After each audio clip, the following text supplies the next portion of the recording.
Jay Crawford, Adam the Bull, Garrett Bush, Dustin Fox, Jason Lloyd, Tyvis Powell, plus, ba-da-da-da-da, you're loving him, Mikey McNuggets.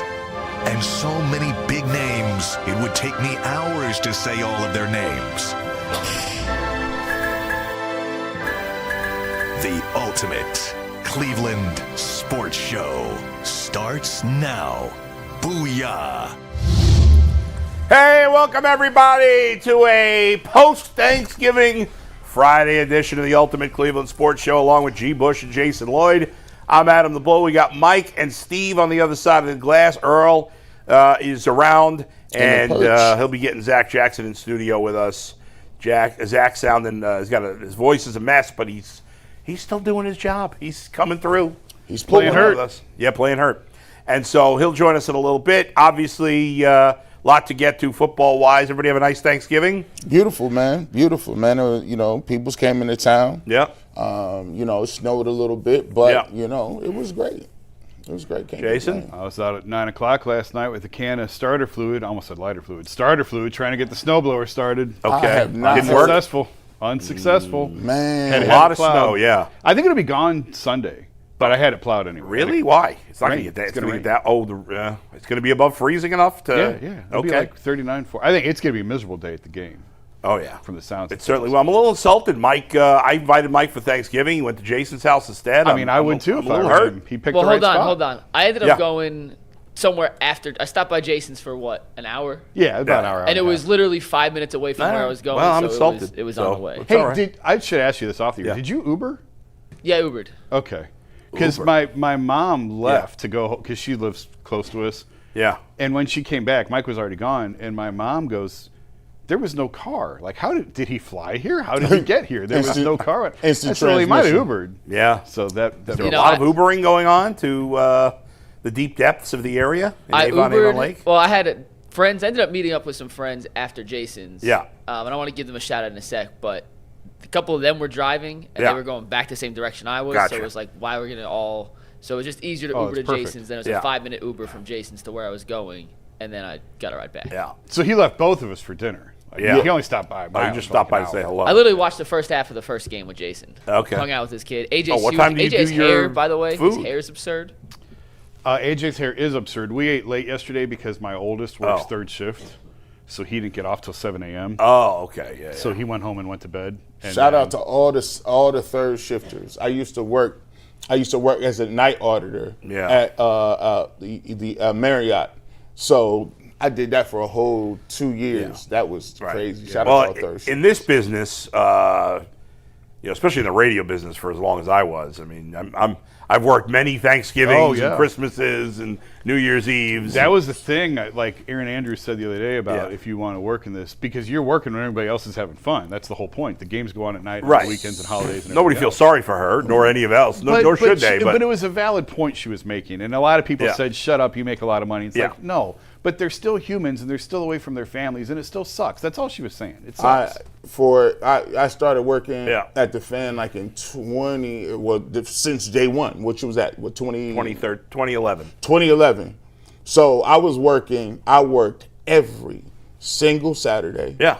Every single Sunday, every single holiday, whether it was that was the time that you everybody, and then summer, people on vacation, you no, you're gonna fill in for this guy and this guy and this guy. You work the times where everybody. Yeah. So that's it. This business, I think you got to have a strong person that supports you.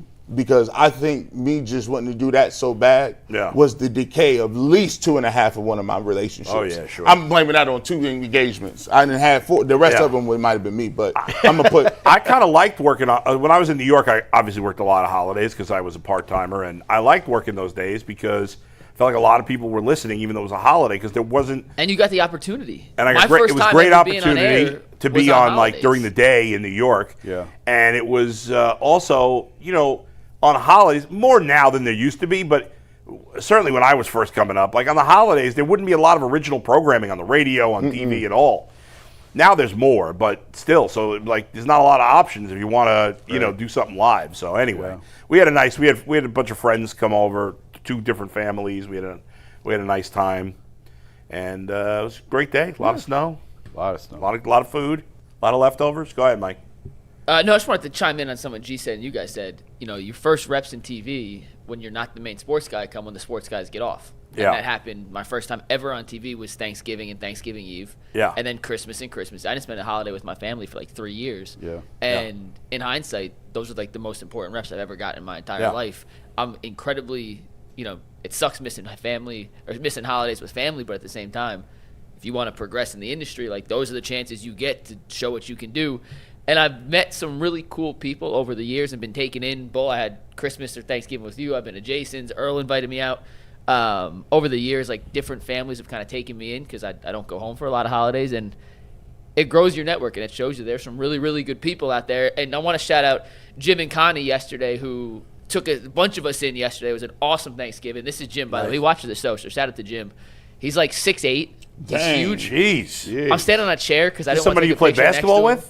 No, it's Jenna's dad. Shout out to Jenna and Aaron and Christy and G and Will and Norm and Kostas. He's huge. Yeah, it was a great time yesterday. Very thankful for having them bring. Even it wasn't even their house; it was their friend's house. But giant gathering. The food was awesome, and it was a blast. I just wanted to shout out Jim because he said he watches the show. Nice. And shout out told to him Jim. I would do this. So shout out to Jim, and I'll be back next year because it was so much fun. His name is Big Jim from now on. Big Jim, yeah. My first show ever in New York was on Thanksgiving too. It was right after the triple header. Well, Mike just told both of us he's not coming over next year for Thanksgiving. Yeah, you're out there. You're right. You get invited. He just said he's going back next year. That's right. And I will say, people looking around like, dang, bro, you didn't invite the white dude to your spot, bro. Like you just go to the now. Actually, McNuggets came to a birthday party at my house. And well, so did I. Yeah, you were there, and it was a lot of people there. It was a lot of people. It was packed. He was inviting people from the gas station over for his birthday party. Shout out to. Now, unfortunately, the world is crazy now, so I can't never throw parties again. But it was nice while it lasted. All right, with that, happy Thanksgiving. We appreciate everyone who watched our spin-off shows yesterday. We are back 90 minutes here, 30 minutes on WKYC, and then let's dive into it, Bull. Our only sponsor of the day is FanDuel, just one. And we love FanDuel. The NBA is back. The NFL is getting ready for the postseason. There's no better place to get in on the action than with FanDuel, the official sports betting partner of the NBA. Even if you missed the start of a game or want to ride the hot hand, FanDuel has live bets on everything from who will score next to fourth quarter comebacks. Right now, FanDuel is giving new customers $300 in bonus bets when their first $5 bet wins. So head over to FanDuel.com/UCSS and sign up to play your game with FanDuel, the official sports betting partner of the NFL. I think we're deep enough into the season, Mike. You can't say NBA's back at this point. We get a new read starting Monday. On Monday, we will have a new FanDuel read, but we're going to have to do one more this show with the NBA. No editorial control on now I got to cut a whole new commercial. Thanks a lot, Bull. You want variation from night to night?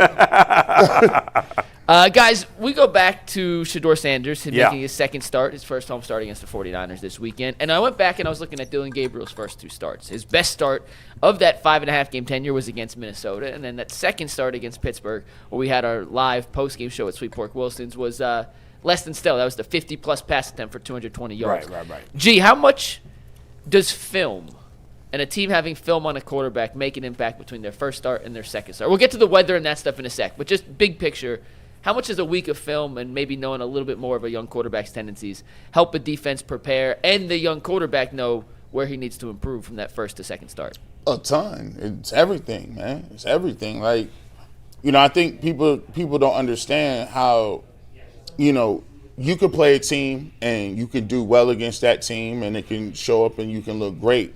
But the next week, it's a completely different test. It's a completely different set of questions and answers that you got to find in real time. So, when you look at people having film on you, that's the book, right? So when they come in, they're going to look at the 2 games that you played and say, okay, let's see what the data is. And, we talk about analytics, but they'll have, where he throws the football, whether or not he scrambles or tries to escape to the right or left. Does he have a tendency to not throw the out route to the left-hand side? And they'll have all of that. And they'll come up with a game plan that they believe, especially with any rookie quarterback, the goal is confusion.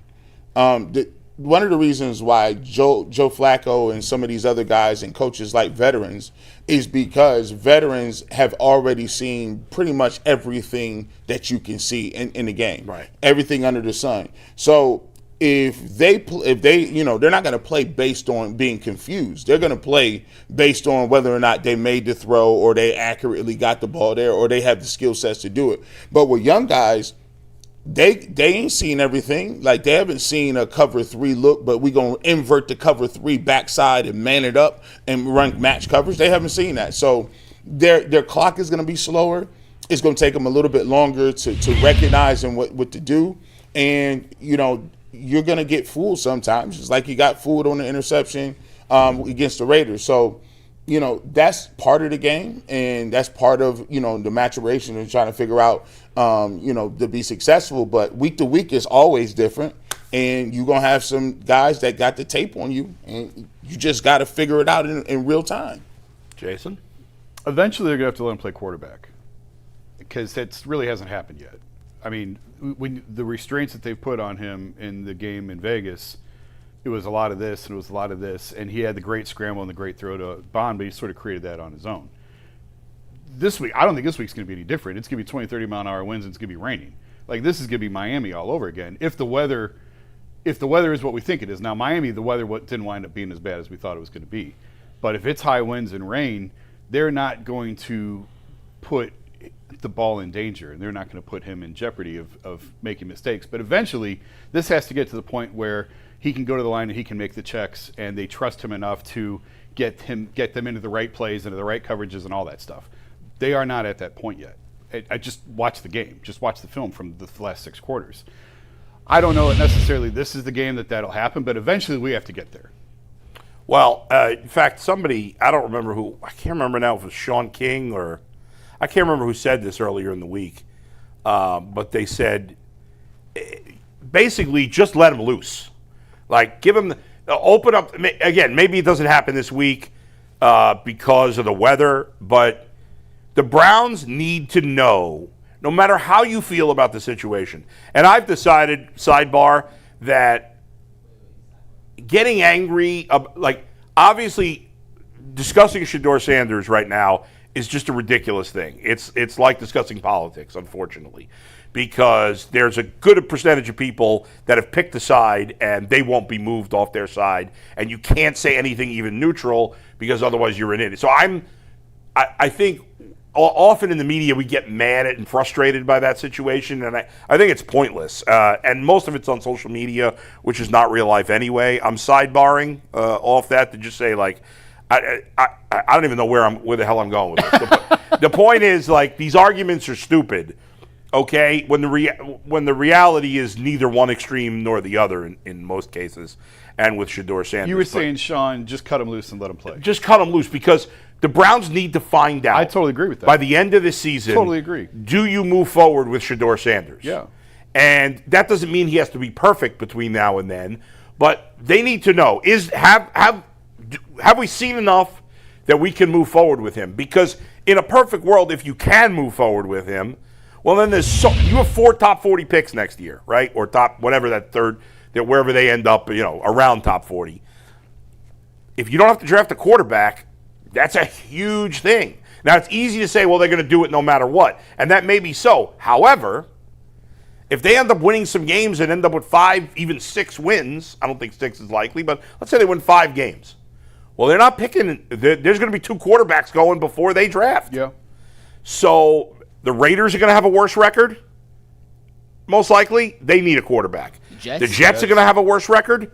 They need a quarterback. The Titans will not draft a quarterback. The Saints but possibly. What? The Saints possibly. The Saints maybe. Now the Titans might trade if they end up with the first pick.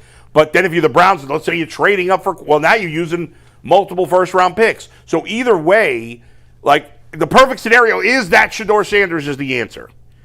But it would be insane right now to say he clearly is or clearly is not. If you're sure that Shedeur Sanders right now is the answer or isn't the answer, you're fooling yourself. We don't know. He's played a game and a half. We have no idea. So we got to see more. Now, I don't know we're going to know. I don't know that we'll know for sure by the end of the year one way or the other either. But we do have 5 more games, right? Or 6? You have 6. 6 more games, right.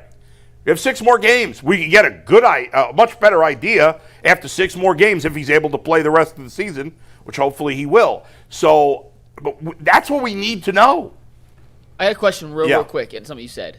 You mentioned I went off the topic. I'm sorry. No. It's fine. It's fine. But you said 4 top 40 picks. I know 3. there's 3. Did I say 4? You said 4. I didn't mean to say 4. Sorry. I was making sure. 3 top 40 picks. Yeah.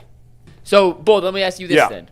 If you go back and look at Gabriel's first 2 starts, and Steve, if you want to pull up 42 here, you can see the progression or the degression, I guess. Yeah. Is the right way to Dalen say Gabriel went like this. So, how does Shedeur avoid? I think it's going to be hard this week. And I know it's weird with the weather. It's like hard, the weather's tough. with the weather. But listen, the Niners defense. We're used to the Niners defense being good. It's not that good. They've had a ton of injuries. They've had a lot of injuries. They have no pass rush whatsoever. Now you never know, right? Like the Bengals defense looked pretty good last night. Mm-hmm. It's been the worst. Analytically, the Bengals defense going into last night had been the worst defense in the history of football, like through 11 weeks or whatever. And it looked damn good last night. They played pretty well last night. So you never know. But to this point in the season, if you look at EPA, I know you use EPA. I believe the Niners are 25th in EPA. That's bad. Yeah. So they don't get to the quarterback. I don't know. I think they might be dead last in sacks, right? In sacks. So a Browns O-line that has not played well, but they pass blocked well last week. They didn't throw it that much, but they pass blocked well, and Shedeur wasn't under that much pressure. He only got hit once and sacked once. So this is an opportunity. He should have decent protection, I would think, this week. So there's an opportunity, but you got to be smart in this game, and you got to keep the passes down. But after today, like especially when the weather's decent, let him do it. Let it fly. Let's go. I think one thing that I rambled for a while. Sorry. No, it's all good, man. Like I think sometimes this is the nature of what we do in a business. Like the NFL is a 24-hour news cycle. Yeah. And we are a product of we have to talk about something every single day. Like, so we get in a mode where we are so heavily invested in the outside stuff. Like, oh, what does his fan base say? Or what does people say who support him or detractors? At the baseline of football is, and every high school coach will tell you, bro, don't nobody care about no press clippings. That's what we do. The only thing that the Browns need to do is evaluate what he doing, and you got to do it from game to game. Half of the evaluation is as a quarterback. Does a quarterback know what type of time he's on? And what I mean by that is, what do I need to do right now in this moment to win the game? And you may have a sample size of 6 games. What I want to see from Shedeur Sanders or any potential quarterback that's going to be a franchise quarterback is understanding, okay, this game, I only need to make a couple plays against the Raiders. This game, you know what? They stack in a box. I might need to hit a couple of throws intermediate. The next game could be, you know what? I'm not going to be able to extend this time. So I'm going to get back to my 5th step, and I'm going to spray the ball around. Here. You know what? I may need to extend some plays and scramble and get in the pocket. Like, you have to figure that out, and that's part of the evaluation. So when I'm looking at it from this perspective, the thing that you are excited about or you want to see actually happens from what you did in the Raiders game, and how do you now take what you did with that and then add to it, and then continue to progress. Or like I was encouraged by the pocket presence from game 1 in this first half to the pocket presence in game 2. Game 2, I was more impressed with, okay, you taking a deep shot. Now game 3, let's see if you are in bad weather and inclement weather, because that's part of it. Right. Part of being a quarterback is understanding, can I play in bad weather? Mm-hmm. There's some great bad weather quarterbacks, and they just look good. Like back in the day, and I'm not saying he's Brett Favre, but Brett Favre, it didn't matter if it was snow. Actually, you would take Brett Favre in the snow. Yeah. That's a skill set too. I want to put him in as difficult position as I can from each week. Right. And each week, the more and more you see, that will give you the faith, not the talk.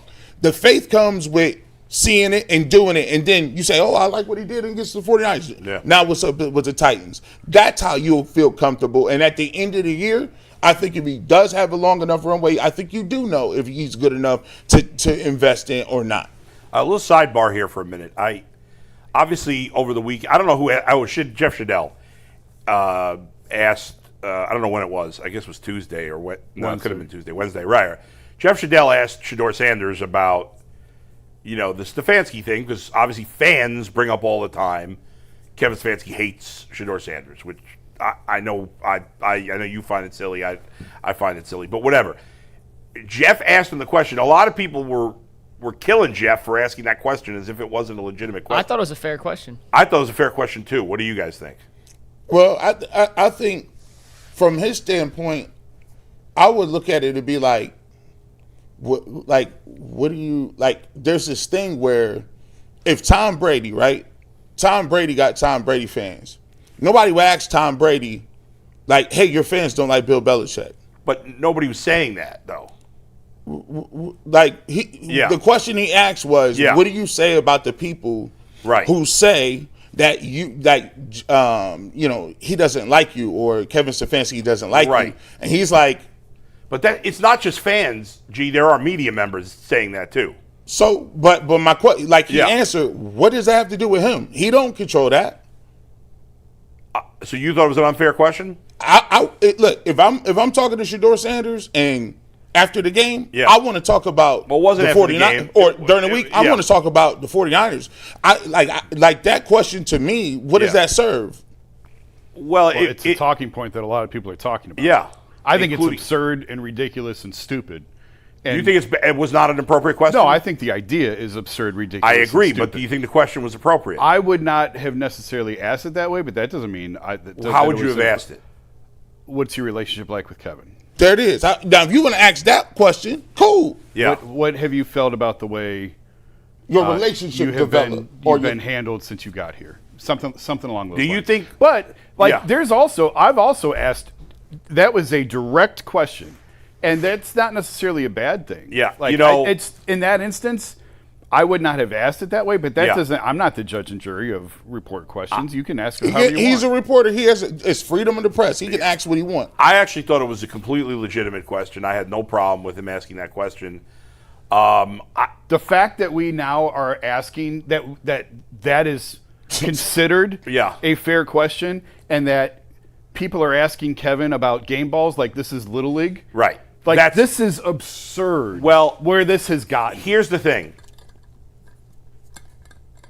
There are some media members, as you know, who are causing this to blow up bigger than it is. Right? I mean, if it was just fans doing this stuff, I don't think any of these questions get asked, because I don't think it blows up as much as it did. There's probably truth to that. Regardless of how it got here. It's absurd. I get it. This is the fact that we're asking a coach about a game ball is insane. Yeah. Insane. Now, none of this is Shedeur Sanders' fault. However, I will say when he answered he was obviously annoyed initially by the question. Maybe annoyed's not. He never seems annoyed, really. Yeah, he's kind of happy-go-lucky, or at least he seems that way. He's like, oh, you want to start trouble. And I don't think Jeff Shedeur is not Jeff Shedeur's not gotcha guy. Jeff has been doing this so long that he just doesn't care. He just doesn't. He was curious. He asks right. very. He wasn't trying questions. to get Shedeur. No, he was not. Here's what I would say. Yeah. If we all know what the climate is, we all know what Shedeur Sanders' fan base is. We all know that it's a polarization between the people who don't really rock with him and the people who do. Yeah. Then when you ask him a question about people who support him and say, what do you think about that? He's like, bro, I don't control other people. I don't have some sort of mind control where I'm sicking thousands of people after Kevin Stefanski. No, that's not what it is. How is that my thing? He could have ended the whole conversation with his answer, and he didn't. Now, he did at the end of the answer end up saying, I can't remember exactly what he said, but he was complimentary of Kevin. He was like, yeah, coach is doing the right thing. I can't remember exactly what he said at the end, and we can't play the clip, unfortunately. But he could have, and he probably wasn't expecting the question. I'm not ripping him for it. I'm saying he could have ended the whole conversation by saying, this is silly. Of course Kevin Stefanski is on my side. It's a silly conversation we shouldn't be having. If he would have said that, then it all goes away. Well, here's the thing. That's not his responsibility. One, you're right. That's not. Yeah. Two, the Cleveland Browns could have ended a lot of things in the beginning. When they said, hey, when they were saying Shedeur isn't working hard, they could have came out and said, you know what? We got a period called Hungry Dogs. And you know what? Shedeur Sanders has been involved with that. We've been working. They've talked about that all year, that he was doing the Hungry Dogs stuff. Nobody said, because the thought process was, the narrative was, Shedeur not working. He not working. What is he doing? Is he behind? The Browns didn't say that. But again, Shedeur Sanders didn't tell his people to say that. And I agree. And I agree that Kevin Stefanski, in addition, Shedeur Sanders could have ended the conversation with this, yes, but Kevin Stefanski has made it so much worse on himself by not answering anything. He could. There's so many things he could have said about Shedeur Sanders along the way, and he didn't. Not because he doesn't like Shedeur Sanders, just because that's how he is. And he doesn't handle it well. So that's why it was a joke that Andrew Berry's not going to talk over the bye because Kevin's the spokesman. Kevin's a terrible spokesman because Kevin doesn't say anything. So this was handled. It has been handled poorly by the Browns. You're right. But in the end, Shedeur could have ended it. I wish he would have, but he didn't. It's all right. I'm not killing him for it. Again, it's not his responsibility. The burden of him. You know what I want him to do? And this is the thing. I want you to focus and lock in on getting what you need to do against the 49ers, not talking about what people think about Kevin Stefanski. Because the reality is, both Kevin Stefanski and Shedeur Sanders and Andrew Berry better be concerned about winning football games and looking good. All the rest of that stuff, I wish we could get to a point where all of the fifth round, why you fell, who like who, that stuff is out of here. It's about, but it's not. It's still getting brought up constantly. But here's the thing: why bring? Like, if I'm a writer, I want to know about today. I don't care what people think about Kevin Stefanski. I want to know how you gonna prepare and get this win. Well, everybody's trying to write their own stories. It's a huge storyline, G. You can't pretend it's not a big storyline. It is. I mean, did you see what Josina Anderson has been putting on social media? Listen, I always tell people. I don't look. We can get caught up in what people want to say. But what's going to keep you on the football field is what keep you on the football field. But had Shedeur said, this is silly, this is absolutely ridiculous, Kevin and I have a great relationship, even if it's not true, if he had said it, then none of those questions happen anymore. Then it goes away forever. You know what he say? You know what? I don't control those. And you're right. He doesn't owe that to anybody. I don't control. But he could have ended. I don't control. The burden is not on the rookie quarterback to come out here and stand in front of all this. His burden is, like everybody say, they don't got a problem telling him to be quiet when he's saying stuff. Not me. I never still told him to be quiet. We said when he was clapping back at Rex Ryan, we said, hey, stop all that. You doing the miming stuff. I love his energy. I didn't like the miming. Because guess what? Now, you know what? You starting the pot. On to the next question. Give me a next question. I'm just here so I won't get fined. I don't know. I would have liked it, but whatever. We got Zach. Zach was probably there for that exchange. We could ask Zach about it. Before we bring Zach on, a reminder that this Sunday, we're doing another watch party for the Browns-49ers game.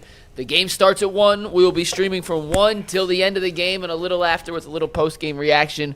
It was such a success in Shedeur's first start against Vegas. We're running it back for round 2. No Bull this time, just myself, G. Bush, and Earl. Make sure you guys tune in at 1 o'clock for our live watch game party for the Browns versus 49ers action. You'll be warm. We'll be warm in the studio. Should be another blast. And with that, we are thrilled to welcome Zac Jackson to the show. What's up, Zach? And Earl made you sit right on top of Jason for a sec.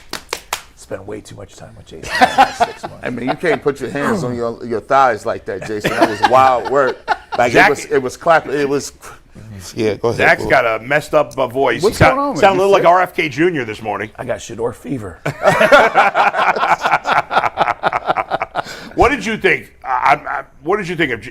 I had no problem with Jeff Shedell's question to Shedeur. Did you not like it? I understood it. But I think everybody needs to move forward, including Shedeur when he wants to continue to bring up the last 6 months, right? Like, that's true. He did bring it up. We're in the here and now. Yeah. You know, and Yeah. I truly think, boy, I told you this already. Yeah. Like, we're ready for Sunday, and Sunday's big for the Browns and for Shedeur. But Yeah. I truly think the two biggest days for Shedeur were Wednesday and Thursday. Getting into practice, he's done it. He's worked with Tommy Reese. He's worked with the center, right? What are we correcting this week? What's going better? Yeah. How am I more comfortable in the huddle? What do I know is coming at me that we need to work on? And he went out there and he played fine. He was not great, but he was more than good enough. He limited bad plays. He made a couple big plays. Yeah. Like, this is all about little details and going forward because he's got a chance. And for all the crazy talk, and there's a lot of it, it is not crazy to say this kid represents hope. Yes, he right? does. And some of that is the low bar, and Yeah. a lot of that is the state of the franchise. But he represents hope. And even the craziest people could say, little at a time. And to me, the practice field and just little football details will help him so much. And experience, no matter how Sunday goes, will help him so much. Because the other guys didn't represent hope. That's this guy 100% does. true. There was I felt no hope with Dylan Gabriel. I feel some hope with Shedeur Sanders. And hope is a thing that, you know, it grows when you see the dividends, right? Absolutely. I think, you know, for me, the most exciting part about it is it's not the fact that it is, you know, Shedeur Sanders and what he represents. It's the fact that, look, there's some traits that I like about his game. Like, I think that gets missed a lot. Like, you know, there's people who watch him and like him because, hey, you know, I like the way he lifts up people's energy level and the team is excited. I like the way you throw the deep ball. So to me, like, you know, from week 1 to week 2, did you see some physical things that you said, oh, okay, this is more on the level of a franchise quarterback than maybe some people might see? I did, and I think to further that thought, the thought would be they barely had to get him off rookie mode, right? Because they got the lead. They were playing the Raiders. Right, like, they just geared down. So, you did see that. And he will get more comfortable with those things. So, the wind is a challenge. A new defense is a challenge, right? Probably not being up 3 scores is a challenge. But, yes, since day one, Garrett, we've seen the accuracy. We've seen him layer throws in the way guys don't, right? And we've seen, like, that roll out and throw. He sets his feet. He takes the hit. The ball's on the money. Like, you know, is it low bar or is it really good? Well, it's both, but it was really good. So let's build on that. And Judkins will only get better if the defense has to respect the deep ball, right? Fannin and Njoku should only get better as he gets more comfortable. And if he only throws 1 interception and only takes 1 sack, then this offense has a chance to be competent. And we haven't seen that in a long, long time. I've never asked you this. Do you see a world where Kevin, Andrew, and Shedeur are all with the Cleveland Browns next year? I do. I don't think it's lock, right? And I'm not sure exactly how all those pieces fit, but I do see that world. I've never taken anything for granted with how this is going to go for a couple of reasons. 1, it's the Haslams, it's the Browns. We don't know. And 2, like, for as little a case as I think that they really have, like, it lies in the rookies, right? And Shedeur represents hope, you know, and if he's clicking and you've really got something here and you can go forward next year with that guy being your quarterback, you have a lot better chance at offensive competence and real growth. I've said all year, I'm not sure what this team is really building. You know, the rookies are playing well, but look what's coming. Look where it's been. But I think over the next month, I think that could change to an extent, and maybe a large extent. Right? Can Shedeur be a backup quarterback on this team though? Like, to me, either he's the starter next year, or you move on.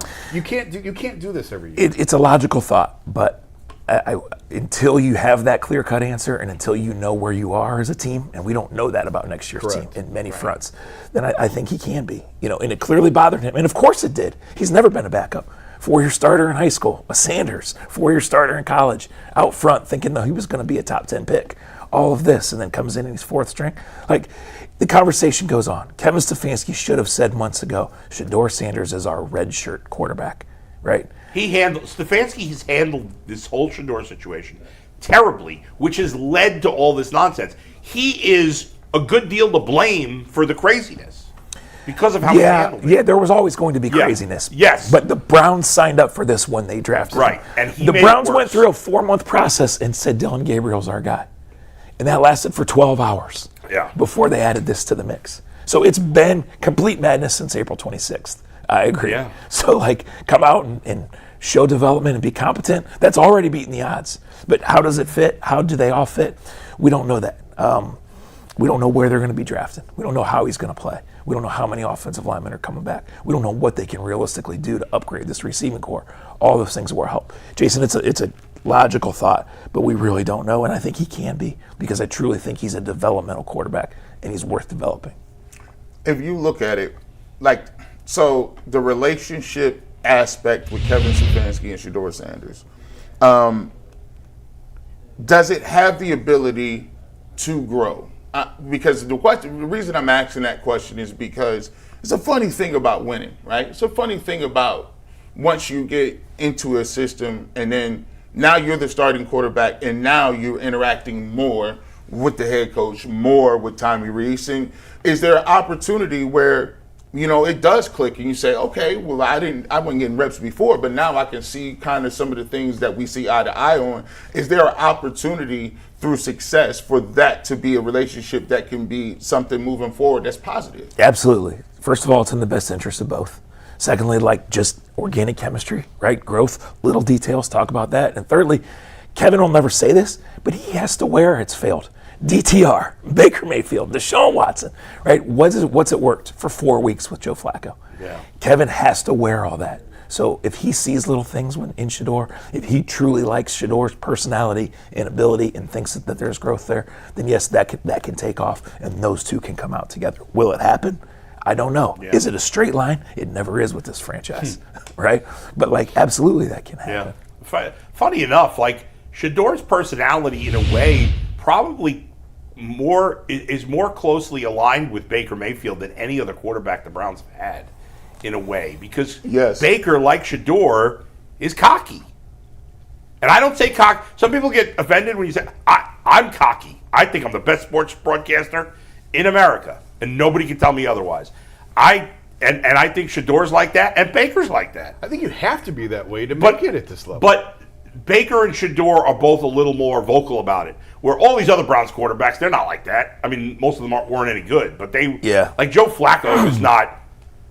He's not like Shedeur, and he's not like Baker in any way. Not to open up the 8-hour documentary we'd have to do on Baker, but Baker as a rookie was humble and gentlemanly and wide-eyed, and then it changed. He had a little bit of success, and then it changed. And Baker is who he is. And his story is always great when it's going well, and he has to carry that chip on his shoulder. But he has admitted himself he needed to grow up, and he really did. The Baker of 2020 and 2021 was not anywhere close to the same guy of 2018. I think the confidence. I think sometimes. I'll give you this. Deshaun Watson. Half of what Deshaun Watson and why Deshaun Watson did not perform well was the mental aspect of the game. Deshaun Watson went from one of the people that most people around the NFL thought was great, beloved, very quiet. He was, a guy coming out of college. Dabo Sweeney called him the Michael Jordan. And then you go to a city in Cleveland and the allegations happen, and then no one likes you. They don't want to see you play. They don't like you. And then you don't have success. I think that took half of what Deshaun Watson used to be. That level of confidence as a quarterback, you have to have it or you're done. You look at the people who can't. You see a quarterback that just step backs and throws the ball, and you're like, dude, you're seeing ghosts. Do you believe that there has to be a part of you to be a franchise quarterback that has that level of confidence that can be irrational? No doubt. And I think that a lot of Deshaun's failures were mental. However, Deshaun showed up and it was like, okay, you're the guy, you're a locker room. This is your locker room, everyone's going to follow. Whereas if it happens for Shedeur, it's going to happen organically, right? And it's 6 weeks and it's 6 months and 12 months from now. If it happens, he earned it to follow. Where everybody was like, okay, Deshaun's here. Well, this is the human element. Everybody knows why he didn't play last year. Everybody knows why they traded him. And the Browns said, okay, we're going to get him. And then he get in and he stunk, right? And just everything that Shedeur is doing, sitting in the back of the meeting room, moving up, never getting a rep, now commanding the huddle, right? All these things he can do. He hasn't done all of those things, right? He's played 6 quarters. But it was like, Deshaun's here we go. Oh, by the way, he's suspended for 11 games. Yeah, right. Oh, by the way, he stinks. Yeah.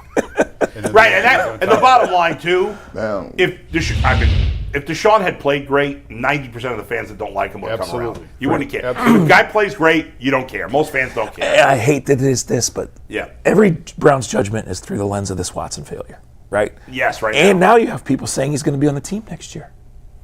Right, because it seems like he has a relationship with Shedeur. Right. You either have to cut him and move on, Yeah. or if you reduce his contract again and push it forward, that means he's on the roster and in the room and a part of this. Yeah. So And healthy. It hangs over everything. Yeah, and he would be healthy in theory. That is, you just brought up this is one of the reasons why you should want Shedeur Sanders to get the entire runway and play. Think about the consideration. If you go into next year, you got Dylan Gabriel who played 7 games. You got Shedeur Sanders that played some games. You got Deshaun Watson, and you might have to if you draft a rookie, and you got 3 young dudes and Deshaun Watson who's healthy. Talk about the quarterback tracker in 26 in training camp. When you God. Jason Lloyd, boy, you don't want no parts of that tracker. No. No. You can't have Deshaun, Dylan, Shedeur, and draft a guy. You can't. It's the Cleveland Browns, Jason. Somebody's gotta go. Anything can happen. Something is think about that level. Like, if you want to talk about the media storm now, do you know what type of questions can be asked next year? I mean, the owner has twice said Deshaun was a mistake if he's still here. And now we're talking about maybe he's here again. Think about that. Just think about that. Of course, it's crazy. The owner said it was a mistake twice. I think you have to cut him at the end of the year. But again, you always have to have the caveat, it's the Browns. So you never know what the hell they're going to do. Right. Like, logically, Shedeur Sanders, a veteran you get for nothing, and maybe a developmental rookie, is a good quarterback room. Right. And the top 2 give you a chance next year if it goes well. Right? Yeah. But realistically, Dylan Gabriel, Deshaun Watson, Shedeur, do you draft one? Do you not draft one? Can you wait? Is Shedeur getting the full runway? Yeah. Who's coaching him? All of these things. I'm going to get – I think my only guess, and you guys know better than me, but my guess is either one or 2 things happen. Either they draft a quarterback in the first round, Shedeur is traded to another team, and you have the quarterback they draft, Dylan Gabriel, and a veteran, right? The other thing is they don't take a quarterback in the first round. They trade Dylan Gabriel or cut him. I don't know. What are you going to get for him? And then you have Shedeur, maybe a later pick, and again a veteran. I think it's one or the other. I don't think Shedeur and Gabriel will be here next year. I think one's gone. That's just a guess. You didn't mean you think Watson's here? No, I think he's gone either way. You can't. I mean, you got to move on. I agree, but when you do, the cap number is 70 or 80 million. I think you got to just eat that. I agree. You probably do. Yeah. But then you're talking about team building. If you think Shedeur can play next year and have you, in better shape, right, is your guy and takes off. And again, do you fire these guys? Well, you have to ask. Yeah. You interview a GM. What are you going to do with Deshaun's money? What do you think about Shedeur? Yeah, interview a head coach. What do you think about Shedeur? Yeah. I mean, okay, they fire Kevin, right? Everybody wants Kevin gone. Yeah. Everybody says fire Kevin every week. So, okay, fine, fire Kevin. Yeah. Who's going to take this job looking at all of the absurd questions that he has to handle every week? And just the absurd scrutiny. You're not going to get. This is not an attractive job. It's not, but obviously there will be somebody that will take the job. It's one of 32. Somebody will take it. It's right. 1 of 32. Obviously it's last choice. But to think that even with 2 top picks, to think that this is an appealing job with the cap situation, with the Shedeur situation, it's not. It's not an appealing job. I don't think anybody's arguing it's an appealing job. Now, if Shedeur plays out of his mind over the last 5 games, it's a completely different conversation. But short of that, but if he does, then Kevin, and then in the end, Shedeur may save Kevin's job. I don't know. I think we got a long way to go Yeah. still before any of those decisions are made. Yeah. I think. Listen, they might not get the A-list candidate, but they pay very well. That's true. That's true. There's no cap on coaches. Do we know what Stefanski makes? Did they ever release the extension details? No, they did not release any of the details. He's rich. He makes a lot of money. Yeah. This is a little caveat. If they do play well, say if Shedeur does play well down the stretch, do you think Tommy Rees takes a job in college or somewhere else? I think right now there's no job for Tommy Rees in college, but he's considered. I mean, the way it's told to me, Garrett, is that every time a job comes open, Nick Saban tells people, call Tommy Rees, hire Tommy Rees. And that's why Tommy Rees has been a finalist or semifinalist for so many jobs. And I do think Tommy Rees suddenly being interested in doing press conferences is because he's trying out for other jobs. Yeah. But that doesn't mean that the right one comes open or that the right team wants him. And he doesn't know right now what his future is here. Mm-hmm. Yeah. You know? Right. I don't think he would jump right into a Florida LSU. Right. That doesn't make a lot of sense. What right? about a UCLA, though? Yeah, I think UCLA is going to hire the James Madison guy. but I'm not sure. And then Tommy Reese is not taking James Madison because he makes about 9 times now with that job. It's a weird spot that he's in because Correct. I don't think you jump right into a top job, but he's well beyond the max and that a lot of guys where they have to start. Well, I mean, if Kevin's back, then Tommy's back, and you let him call the plays for the whole season. They're both back unless he gets a college job. Right. Well, that's true. Yeah. And then does Kevin call plays again? Right. And then is Andrew back? And then do you keep the receivers coach and keep the guys who draft these receivers? All of these things. The receivers coach is the only guy that's kept his job this whole time. How has that happened? This is very amazing. That's crazy. Correct. That's been the worst, outside offensive line, been the worst unit. I think, I don't know. I think Kevin Stefanski, if he stays, he's got to be done calling plays at this point. If Tommy's here, I think Tommy calls plays next year. If Tommy's gone, depends on who the OC is. It's going to be the 3rd year in a row where he starts the season calling plays. Gives it up. And here's the thing, too. Say there is change, right? It's not just the Haslams asking the candidates what they think. It's those people calling Tommy Reese and saying, what do you think about Shedeur Sanders? Yeah. That's a good point. Really quickly, what is the percent chance that Jim Schwartz would even be considered for the job? I think he would have to be, Garrett. If I'm the Cincinnati Bengals, Jim Schwartz is my call, my only one call, right? But who knows what's going to happen there? Think they're going to fire Zach Taylor? I hope they do. I think they have to. Unless Burrow runs the table this Correct. We don't know what's going to happen. Yeah. I think Jim Schwartz would be a legit candidate. I think the most important question is, what does Jim Schwartz think about this situation? His own career, this situation, and what it would be. Because Jim Schwartz has been the hire of the century by the Cleveland Browns. He has been. He really has been. And if he gets a head coaching job and it doesn't go well, then he's not getting another one. Correct. Because this will be his second. And he might already be out of that mode. Right. Yeah, He was out of the game altogether. Yeah. What's the first time somebody said something positive about Jim Schwartz taking a job? Yeah. Because most people think he's too old or whatever. He's not getting it, but okay. We didn't talk any about the defense. If you want to hear more about the defense from Zach, check out the podcast, The Bullpen. We talked about the defense earlier in the day. That was good. I like what you did right there. All right, Zach, we good stuff. appreciate you. Hopefully your Thank voice you. is Appreciate cured it. of Shedeur Feel fever better? by Well, you're not Sunday, sick. You're just I'm having not a sick. friendly all voice. It's just weather. bad. All right, we'll see you later. There you go. That was Zac Jackson, guys. We're going to get to our 5 stats of the week in a second. If you don't already get enough UCSS content and want even more, make sure you follow us on all of our social channels. You can see our X account, our Instagram, our TikTok, all on your screen there at Oakley Sports or Ultimate Cleveland Sports. You can find them wherever you get your social media outlets. We post some extra content, some TikToks. EP Steve's son Luke does a great job cutting those up for us in vertical fashion. So make sure you guys check us out. Reels, TikToks, social media posts. You can find them all on these handles. The voice of the Ohio State Buckeyes, Paul Keels, is going to be with us in about 15 minutes, a little less. Yep. Top of Before the Paul hour. joins us, though, I got a 5-pack of stats for you guys that I All right, think let's are do pretty it. interesting this week. First and foremost, we mentioned the defensive prowess of the Browns a second ago, but we didn't talk about it with Zach. We're going to talk about it right here. According to any metric you want to look at, there has not been a better unit in football this year than the Browns' defensive line. They were ranked first overall in pass rush grade, first overall in run defensive grade, first overall in wins above replacement, first overall in total sacks from the defensive line, and first overall in run stops from a defensive line. Well, they're not first overall in EPA.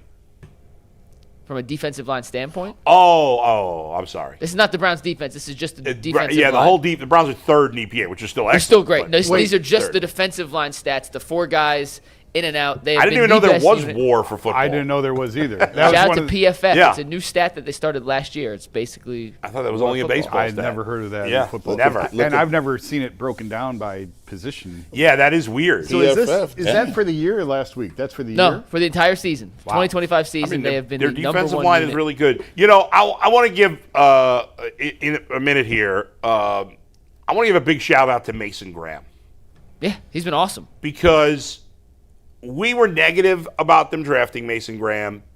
It really had little to do with him. It was more about who they didn't take and the position he plays. Mm-hmm.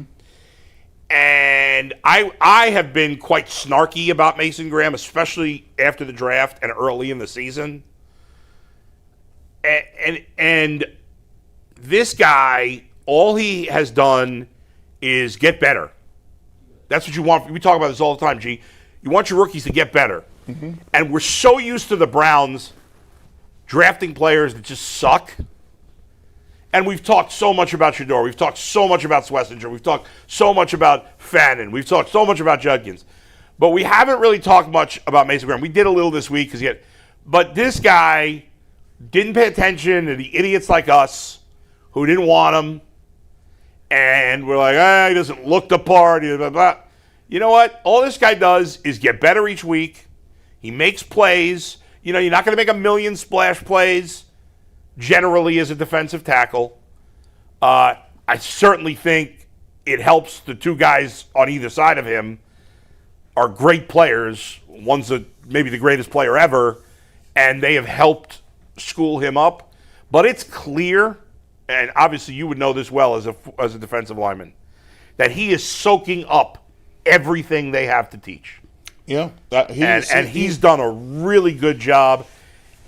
And is becoming a really good player. He's doing something that any coach will tell you. Take advantage of your one-on-ones.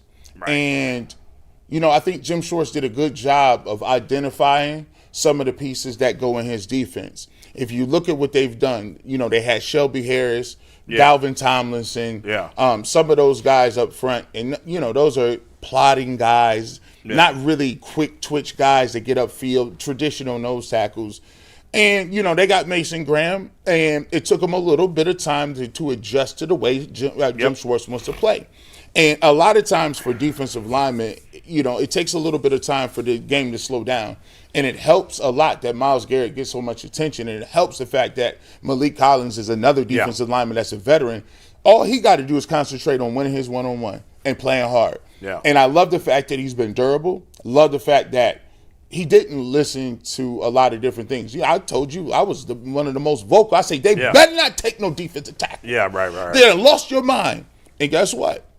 Coming to the first and second game, I'm like, okay, let me take a look at this dude. You start looking at the film, you're like, oh, okay, I like that. And to your point, he's just gotten better.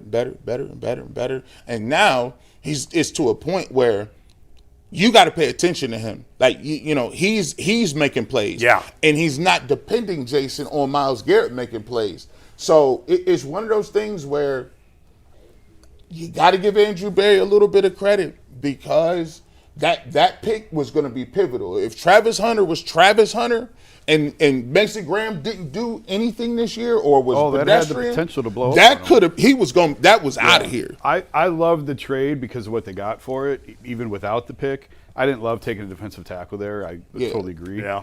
But since it's Ohio State Michigan week, and since Chip Kelly's in the news, I don't think I ever told this story. I was told.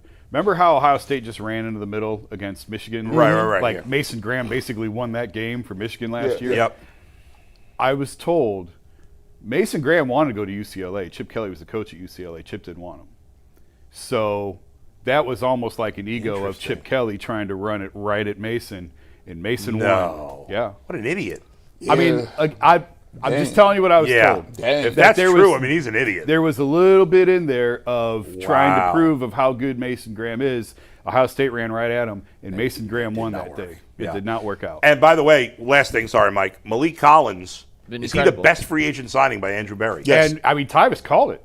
Yeah, he did. I didn't know anything about Malik Collins. I knew very little when they signed him. The Browns have, for the most part, been a zero in free agency with Andrew Berry. But Malik Collins, maybe the best free agent signing of the entire offseason of any team.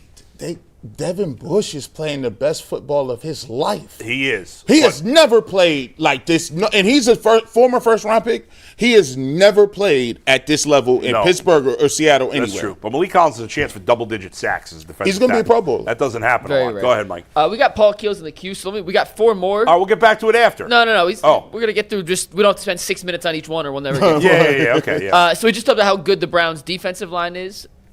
We used PFF for a lot of those numbers, the pass rush run rate, the run stop rate, all those. So I pulled the PFF numbers for the 49ers offensive line, and despite the fact they've taken a decent bit of sacks, they've been really good lately. These are the ranks by position for the 49ers offensive line. Trent Williams and McKivitz, 2 of the top 6 offensive tackles in overall PFF grade this season. Connor Colby, their left guard, the weak link, 68 out of 81 on the offensive guard. But Dominic Puny, 24 out of 81, and their center, Jake Brendel, 11 out of 38. So strength on strength in this matchup. This will be interesting because this will be Myles Garrett's toughest test of the year, no doubt. And we're going to preview that even more. And it will be Trent Williams' certainly toughest test of the year, absolutely. Well, we're going to preview that individual matchup in the TV show coming up at 12:30. Yeah. All right, stat number 3. How about Shedeur letting in a rip? He is the only quarterback in NFL history ever to have multiple 50-yard passes in his first career start. Now, granted, that's wild. Granted, one of them was a screen pass that Dylan Sampson ran for 66 yards. But the fact is the fact. First quarterback ever with multiple 50-plus passes or 50-yard-plus passes in his career start. Against the Raiders, the Browns had 13.5 yards of yak per reception, obviously helped out by the Sampson screen. That's the second highest in a win in the NFL since 2015. And the 49ers, they've allowed 6 passing touchdowns of 20-plus yards or more this season. So that first thing is going to go viral from the Shedeurians, that no doubt.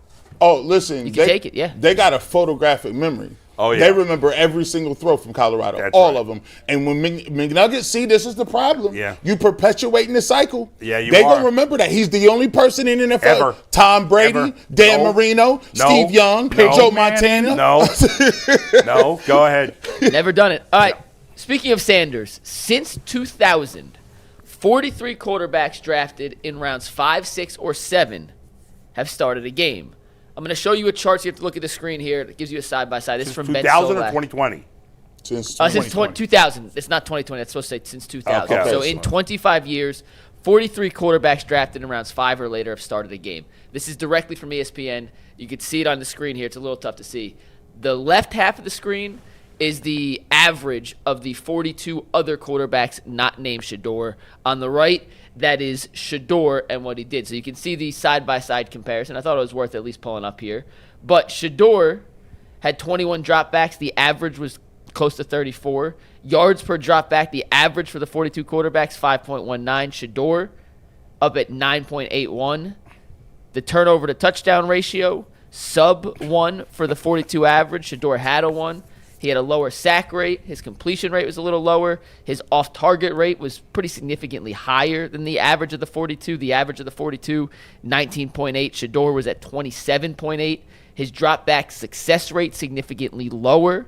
The 42 others combined to have an average drop-back success rate of 37.1. Shedeur was just 23.8. And then the overall EPA per drop-back for the previous 42 fifth-round or later quarterbacks to start a game was negative 0.1 in Shedeur, negative 3. So some good, some bad, but I thought it was a nice comparison to see quarterbacks drafted in the same range as Shedeur, how that first start against the Raiders compared to the other 42. Now you know what Now you know if them stats get better, you know what they're gonna say. We told you he wasn't a real 5th-round pick. McNuggets is getting it, bro. He actually might be a CU uncle now. Is that true? Let me find out. Let's see. Now, actually, be truthful. It's 6 quarters, and this game's going to tell us a lot more. 6 quarters is 6 quarters. No doubt about it, man. No doubt about it. And then last one before we bring in Paul Keels here to talk a little Ohio State Buckeyes is the rookie returns. You talk about that draft class. Gee, you alluded to this stat earlier in the week. I didn't want to correct you because you had it wrong, but it was better than what you actually said. Against the Raiders, Browns rookies accounted for 100% of the team's passing yards, 114% of the team's rushing yards if you take out sack yards, 75% of the team's receiving yards, and according to the Elias Sports Bureau, that is only the second time ever since they started tracking these numbers in 1970 that a team has had 100% of passing yards, 100% of rushing yards, and 75% or more of receiving yards come from all rookies. Yeah, that's not a great stat. That's not good. It's not a.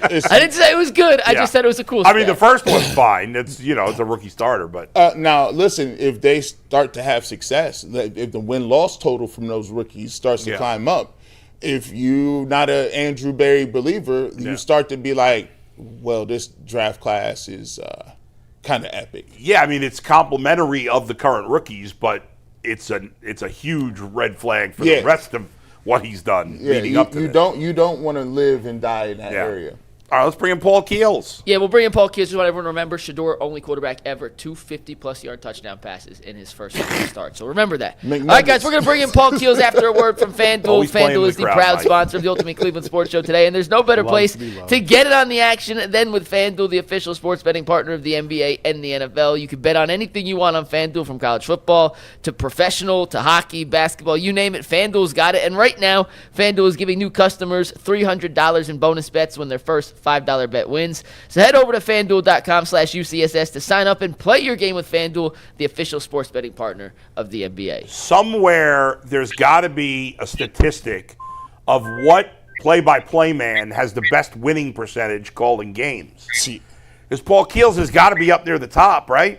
That's a great point. Paul, do you have that statistic anywhere? No, I do not. But thank you for thinking that. I mean, you got to be near the top. You've been, our old buddy Jim Donovan, of course, who sadly passed away. We always felt so bad because all he did was call losses all the time. But you're the complete opposite. All you do is call wins. That's got to be a lot of fun. It does make it a lot of fun. But yeah, I take no credit and I take no blame. How's that? That's fair. That's fair. Paul, we go into this Michigan game, and Ohio State has been one of the most dominant teams. They've been so dominant that I said I'm counting my Ohio Bobcats as a victory, and I don't do more victories. I said for 3 quarters, the Ohio Bobcats hung in there. That is a win in my book. When you look at what they're doing now against other teams and doing it without Cardinal Tate, sometimes they don't even have to have Jeremiah Smith. Is this team more talented than the team that won the championship last year? Whoa. Well, I don't know if you can say that, but what this team has done has been very business-like operation. They've gone out and taken care of the opponents that are in front of them, and you can find the fact that Penn State was not what everybody thought they would be. Texas is a much better team now than they were here week 1. The Illinois game was not the challenge that maybe a lot of us thought it would be. So it's hard to say that. I think what this team has done is adapted to the talent around them. It was a different makeup last year when you had Will Howard at quarterback. You had 2 experienced running backs. You had 4 very experienced defensive linemen.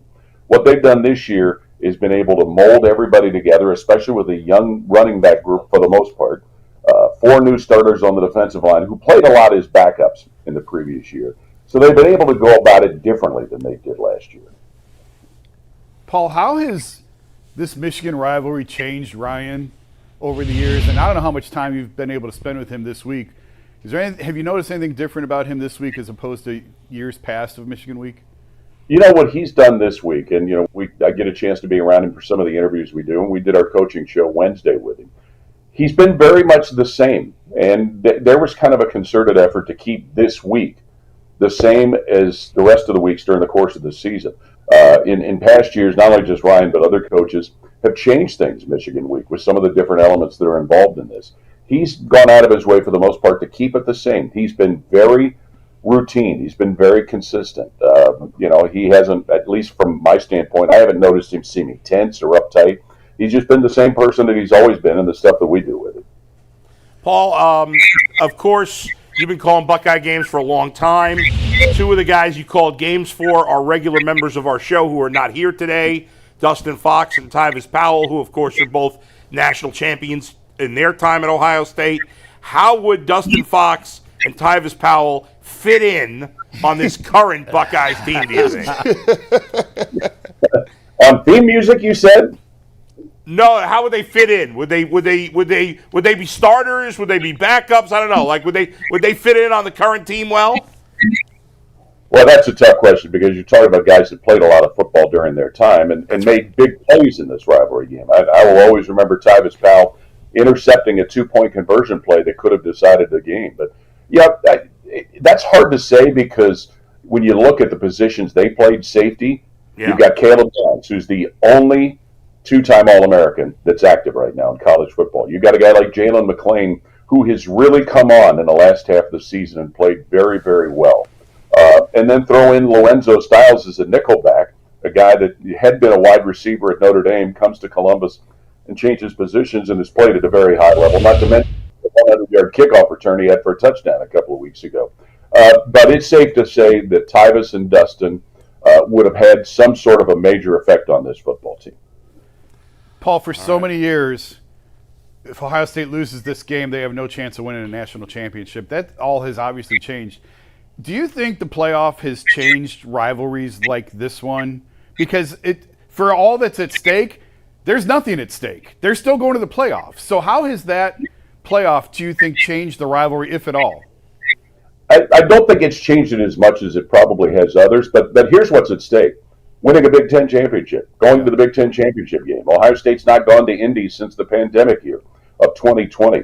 These players and the players on last year's team have not received a pair of gold pants, the symbol for beating Michigan. So it's important to them to say they're Big Ten champions. Certainly winning the national championship last year offsets some of the pain of losing the Michigan game. But, this losing streak is hanging over Ohio State like the 8-game losing streak that Michigan had to the Buckeyes hung over them until they snapped it. So, but the playoff has changed it because Ohio State showed there is a path to winning a national championship if you don't win your conference championship. It does matter in terms of seeding, at least, too. Yeah, sure. Right. But for years, you lose this game, you're done. Then it's over, sure, no doubt. I'm going to ask you a difficult question here, Paul, and I know you're going to have a tough time with this, but if I ask you, who is the Mount Rushmore of wide receivers at Ohio State? Oh, my God. What do you got? Well, that is a tough one. This tough. This is crazy. It's a wild question. It is. I think you have to put David Boston in there. Okay. Certainly the late Terry Glenn. I think that you've got to also, it's easy to say that Jeremiah Smith should be there right now. Who else? God, there's so many of them. What Ted Ginn did was remarkable. Santonio Holmes, the same thing. But the picture of them, boy, that's tough. It's an impossible question. I mean, that is really an impossible question. I mean, we just Garrett Wilson, Olave, Jackson Smith, and Jigma. There you go. I mean, y'all got Terry McLaurin. The list goes on and on. Go ahead, Jason. Paul, what's this game going to come down to on Saturday for Ohio State? I think it's going to come down to stopping Michigan's running attack, because that, as well as Bryce Underwood has grown into the quarterback position, assuming Jordan Marshall plays for Michigan, with the way he's run the football, and Cusdahl last week filling in for him ran the ball very, very well. Being able to maintain some control on Michigan's rushing game, and for Ohio State to be able to do whatever it takes, whether it's running the football, whether it's throwing the football, to be able to operate efficiently on offense. And also something that Ohio State's done a very good job of is limiting turnover problems. I mean, they had one fumble last week going into the end zone, but more than made up for it with how they finished the game. But defensively, if they can continue to play at the incredibly high level this defense has played, if they can somewhat contain Michigan's running game and do the things that can get Bryce Underwood confused or force him into bad decisions, I think that's where this game can end up being decided. Paul, was last year's result against Michigan the biggest surprise ever in this rivalry, at least when you've been calling the game? Or was there one bigger that was even a bigger shocker? You know what? I'd have to say it probably was. You think back to Trestle's first year when they went up to Ann Arbor and won, when Jonathan Wells had a big first half. That was one of them, no question, because it kept Michigan from being able to win a Big Ten championship. But last year was, just because of how talented that team was. Michigan was not nearly as strong as they'd been the year before when they won the national championship. The fact that the game was in Columbus, and add to the fact the ugliness that went on the field after the game. Yeah. I mean, that was also a big part of what made that just an awful, awful afternoon. Really, really quick, you just said that. I remember a game I used to be, before I went to school, I was a big Ohio State fan, and one game that comes to mind is the Tim Biaka-Batuka 300-yard game. I was befuddled. Some of those John Cooper losses to Michigan, that would hurt my soul because I couldn't pronounce his name, and they lost the game. Well, and I think you have to go back to Bo Schembechler's first year in 1969, the major upset that Michigan had, and the fact that Bo was a pupil, of Woody Hayes. Yeah. You have to throw that one in there as well. But last year, just because of how well everything was going for Ohio State, that was that was probably, at least in my 28 years now, that was probably the biggest surprise. Is Julian Sain the biggest surprise in college football? And what has he done to impress you the most? I don't know if he's the biggest surprise, but he certainly has to be one of them. And from game one, how comfortable he looked out there. Yeah. For a guy that played in only 4 games as a number 3 quarterback last year, to go out there and play as comfortably as he's played. We heard all about, the quick release and the accuracy, and those have proven to be key elements to what he's done. But, for a guy that, starting for the first time at a program like Ohio State with the expectations they have, just how comfortable he looks to be out there has maybe been the most notable, at least from where I sit. Paul, is Joe Burrow going to run the table and get the Bengals to 9 wins? As a lifelong Bengals fan, I'd love to see that, but I'm not betting anything on it. I don't blame you. Although the defense actually looked like an NFL defense last night, Yeah, when everybody was talking about how Joe was going to play last night, my question was, can he play defense? Yeah. Yeah. I mean, he'd probably be the 4th best defensive player on the team. They looked much better last night, and really in the last couple of weeks they've looked a little bit better. But they've just like last year, they've dug themselves a hole. Yeah, no doubt about it. Paul, what is are you confident? I know you were confident last year, but how confident are you that the Buckeyes are going to get it done and end the losing streak this year? I'm fairly confident. I feel very optimistic about it. I think that these players, just like we talked about before, winning a Big Ten championship, having a chance to play for a Big Ten championship, getting a pair of gold pants. My partner Jim Lachey is the guy that's in charge of passing out the gold pants to players when they beat Michigan, and he's anxious to do that. So I feel confident, but I also qualify that, like a lot of people say, I felt confident last year too, and it doesn't matter what I think. Yeah. Paul, we appreciate it. Thank you so much for joining us. Glad to do it, guys. Take care. Thanks, Paul Keels. Great Paul Keels. What a voice, by the way. What a voice he's got. Yeah. I mean, it's just. He wasn't put on this earth by God to do nothing else but that. Oh, man. That was it. He can't have a regular job. That's he woke up. That guy was born to be a radio broadcaster. Woke up right into it. Good dude.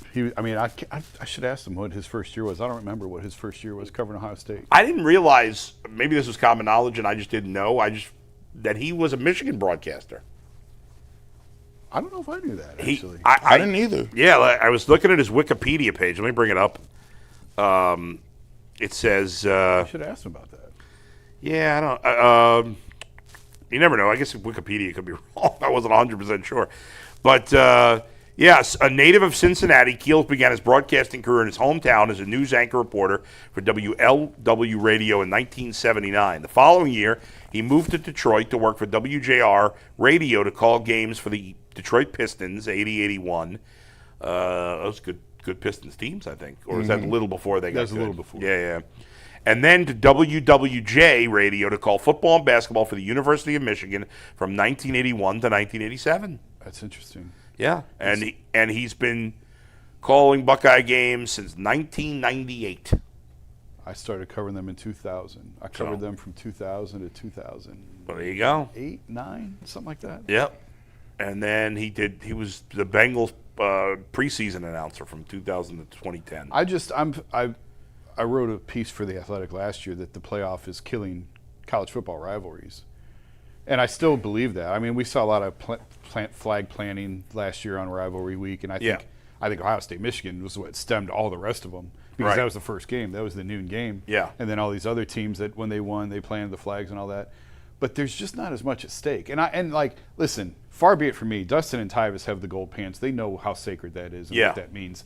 I'm not trying to diminish the importance of that stuff.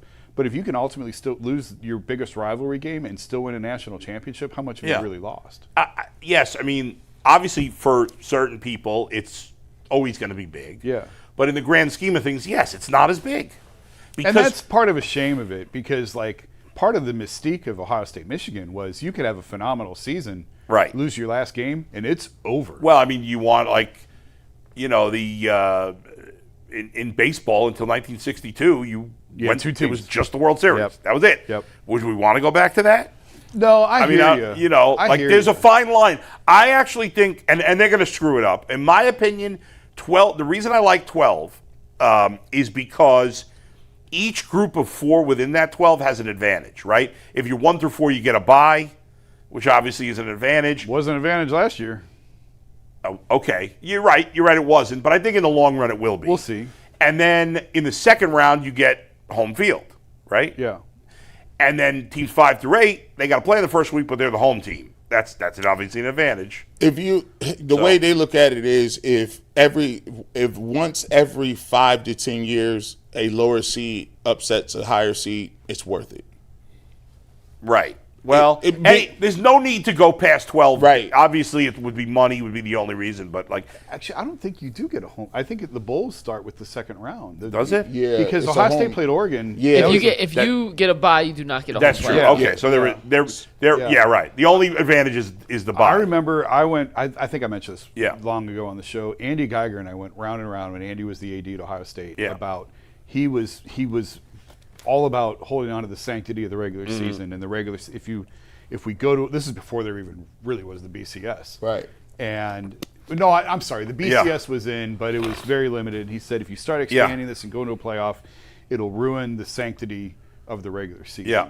I actually would argue that the regular season is now more meaningful than it used to be because there were, maybe not for Ohio State necessarily, but there are teams like who's the non-Power 5 team that's going to make it this year? Tulane might have a shot. Whichever team that is, their regular season was meaningless before this system.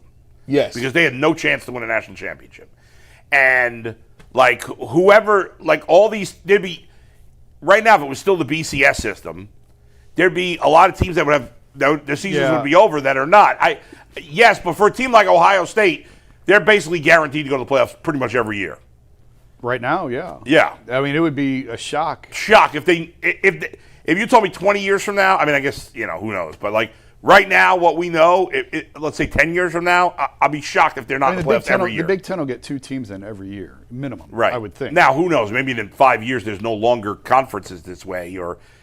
I remember... I think that's the next evolution for college football to me. And when Andy and I had that discussion, I think there was 6 power conferences then. My argument was you take the 6 power conferences, the top non-Boise State, Tulane type would be 7, and then there's a place for Notre Dame is 8, or there's another wild. I had like this whole thing, and I really and actually what we have is kind of similar to what I was arguing with home teams getting a home playoff game. That's huge. Like for Tennessee to come up to Ohio State last year. How often does that happen? I mean, Right. In the winter? Yeah. You very rarely see Alabama never goes above the Mason-Dixon Right, line. and that's great. I like that. We were, I think, discussing it on this show I don't remember who was involved in this conversation. I don't remember who came up with the idea. Maybe we pieced it together as a group. But I love the idea of, and Adam Silver would love this, turning Division I college football into a soccer-style situation where, how in European soccer, for those who don't know. What, Mike? Relegation. Right. So you have whatever the top league is, Premier or Champions, I'm not sure what the top, and there's all these divisions below it, and teams, every year the bottom teams move up, or the bottom teams move down, the top teams in the division below. And you could say you start with, 24 teams in each division, right? There's 120 teams in Division I? Is it something like that? It's 128. Okay. Okay, you split those 128 into 5 different divisions. With the Ohio States of the world being, Penn State, Michigan, all the big schools being in 1. The next group, they're in 2, then 3, then 4. And a team in 5, they do enough winning over enough time, eventually can reach that top group.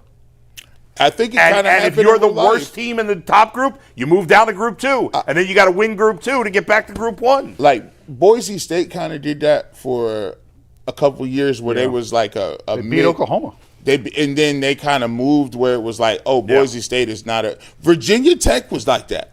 Virginia Tech was not a powerhouse. Like they just kept winning, and then they became known as one of those teams. It's hard to do it because it takes sustainability. I think it'll be interesting. I don't know if they want to schedule you. Once you start winning, there's no, at least back then, but there was no incentive. Yes, but wouldn't it be great if Ohio State only played the top 25 teams? And every team in that top 25 only played other teams in the top 25. Every week. That'd be awesome. It'd be more like the NFL. Yeah, and I think they would push back on that. They like having the directional school almost bye weeks.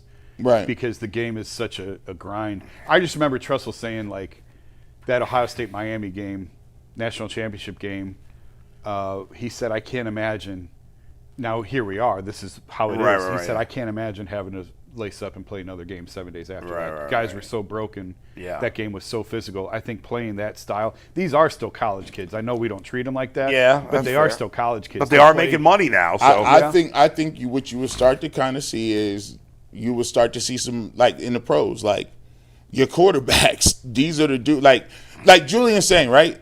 He's not getting touched 6 games out of the year. You start playing the top 25, and now you playing D-line after D-line. He's going to have to start dealing with, like, the real-life problems. He's playing Akron and OU. He ain't getting hit much. Joe Burrow was never hurt at LSU. Yeah, right. Let's make our picks for the game. And then picks for the game, guys. Go ahead. Jason, what's your pick? Ohio State game for the record. Yeah, I like Ohio State to win. They're going to cover 10.5? It's down to 9.5. I would not take them to the cover. I think it's going to be a good game. That's a big move from 10.5 to 9.5. I think this game is closer than what people would like. Michigan is always going to play by Michigan. It's in Michigan. You got young guys. I think, and the game plan is going to be heavily scrutinized. This is a game where you should be throwing the ball a lot, but you already know what's going to happen. If they throw the ball and it's not successful, people are going to say, why weren't you running the ball? So I want to see how they come out. I think it'll be closer, but Ohio State wins this football game. I haven't seen the forecast for Saturday in Ann Arbor. What is it supposed to be? Do we know? I believe cold, but I don't think there's any precipitation in the. I think Ohio State finally gets their revenge in a big-time way. I think they're going to win. I think Michigan's going to have a real hard time scoring. Ohio State's defense is so good. It's 40% chance of precipitation, high of 35 degrees. High of what? 35. I'm saying Ohio State 27, Michigan 3. Blowout city, baby. Jeez. All right, we got some super chats. By the way, Earl and I are going to do a little post-game show for the Ohio State-Michigan game. So tune into that. It'll be a nice little quick post-game. We'll do a little bow tie and hopefully a Buckeyes win. Are you doing a post-game? We are doing a post-game. Okay. Confirmed. Bill Rodewalt says, what does Shedeur have to do over the next few games to get you off the drafting a quarterback train next year? He has to play quarterback and play quarterback well. They have to trust him with being able to can plays at the line of scrimmage, get him into the right calls, call the right protections, max protect, and show that he has an understanding of what they're trying to do. And play well, obviously. Play well, win. Yeah. And just like, I watched the documentary where 2-year-old, like your first 2 years, they talk about the development as a toddler and all of the things that you have to learn, like language, seeing, eating, digestion, potty training. Like it's like a crash course. I think it's even worse as a quarterback. So he's going to have to do it in an accelerated fashion. And he's going to have to progress from week to week. He'll have some up and downs. It's not going to be linear, but he's going to have to master the quarterback position to say, hey, we ready to go. I think for me personally, there's 2 things. One is, obviously the biggest one is how well he plays. And then just, I'm going to make my opinion, for whatever that's worth, based on if he plays 7 games. I don't know that he's going to get the chance to play all those games either. If he doesn't get, if he stays healthy or whatever. But the second part of it is, where are they drafting? Because if they're not picking in the top 5, there's probably not going to be a quarterback worth taking in the first. And even if you're not sold on Shedeur, you might be in a situation where it's Shedeur again next year with a veteran or whatever. I think there's going to be quarterbacks worth taking in the first round. It's just if they like them or not. I think you're probably going to see, 4? Right, but there might be 2 that go ahead of them. Right. And maybe they only like those 2. I don't know. If they only like Simpson and Mendoza and they don't like the rest of the guys. I know Mel Kiper likes Dante Moore's. He's got Dante Moore 1, then Mendoza, then Simpson. Yeah. But, know. Mel Kiper loved Shedeur too, and he didn't get drafted high. So I think it's also the people ask stats. It's not the stats. It's not the eye test. You know it when you see it. It's way not the more stats. eye test than it's stats. The eye test, yeah. KCM says, question, at what point was Dylan ever playing quarterback? They trusted him more with calls. But, I mean, again, nobody ever sat up here. He was being limited too, but not to the same degree. He also limited himself a little bit. Absolutely, which Shedeur doesn't do. Some of the throws that he was taking and making. Yes. Nobody has ever sat up here and said Dillon Gabriel. Where is this idea that like everybody up here loves Dillon or has defended Dillon? Nobody likes It's him. never happened. Not personally, but no, I don't know anybody on the show that I ever actually kind of feel bad for Dillon. Just he's in a tough spot. How this whole thing is gone. He was drafted higher than he should have been. He got in a tough situation. It's the human nature we live in. It's the juxtaposition of two different things. Like you have to, sometimes people feel like you got to say Dillon is trash to say Shedeur is good, right? Which is vice versa. Shedeur ain't ready, so Dillon is ready. Like it doesn't really work that way. It's just the simple. And look, both of these dudes is young dudes, and I can't begrudge anybody that's going out there living a dream and trying to be a starting quarterback. Yeah, you know what I'm saying? And so keep that in mind when the evaluation stuff pops up, because it ain't his fault. They drafted him first, and they played him like it is what it is. And also, no one has ever viewed him as a franchise quarterback. Yeah, like the Browns did apparently. No. Well, then you don't take someone in the third round if you thought you think the Browns thought that he was going to be their quarterback for the next 10 years. Well, then they should not have taken him in the third round. I mean, quarterbacks go all the time then in the mid rounds. Now, I agree with you. There was we've talked about this. There had way more holes on this team. If you're a good to team, spend a top 100 pick on a quarterback. If you're a good team with an old quarterback, fine. Nobody takes a quarterback in the third round thinking this is going to be our guy for the next 10 years. Well, what team does that? Then it's a stupid pick. With all the other holes that they have, yes, I don't disagree with you. But quarterbacks go all the time in third and fourth rounds as career backup type guys. Now, some of them turn out as hits. But Jason, it depends on each individual situation where that happens. I think if you draft a quarterback in the third round, you obviously don't think it's a short thing. But to me, I don't draft a quarterback in the third round unless I think there's a chance he's going to be my franchise quarterback. Sure. A chance. And they probably, maybe not a big chance, but a chance. And they probably thought that. Maybe there's a chance. I don't know what they were possibly thinking on that. I don't think anybody thought it was over 50%. Well, sure, if we're going to put odds on it. It was a terrible pick. Yeah. In a draft where they picked well overall, but it was by far the worst pick of the draft. Go ahead. Next two are tied together. The first one's from the Mangalator. The second one's from Disco Drip. Why is it Shedeur's responsibility to answer that question? That's on the coach. It's a problem when he talks, a problem when he says nothing, and now he has to stick up for his head coach. Get the you-know-what out of here. And Disco says it's not the rookie's job to fix a problem his coach made. Asking someone of faith to lie is wild. You can't protect someone you can't trust. Topo42 says Sanders hasn't been handled poorly. It's a fifth-round quarterback. It's an illusional, obsessed fan base that has made something out of nothing. Tanya Newman says Zach, take some honey. Set apart Laz says the narrative went from Shedeur has one opportunity to prove something or he's done. Now he has to play out of his mind. What does that look like? We kind of none of us said he had to play out of his mind. No, he don't got to play out of his mind. People are I got 20 seconds. overusing the word narrative. I got 20 seconds. Last two. Digital Mafia says everyone gets credit for screen passes but Shedeur. And Miss Bell says a coach of the year knew Shedeur wasn't a fifth-round talent. We'll see you on TV, WKYC and WKYC Plus in 3 minutes. Peace.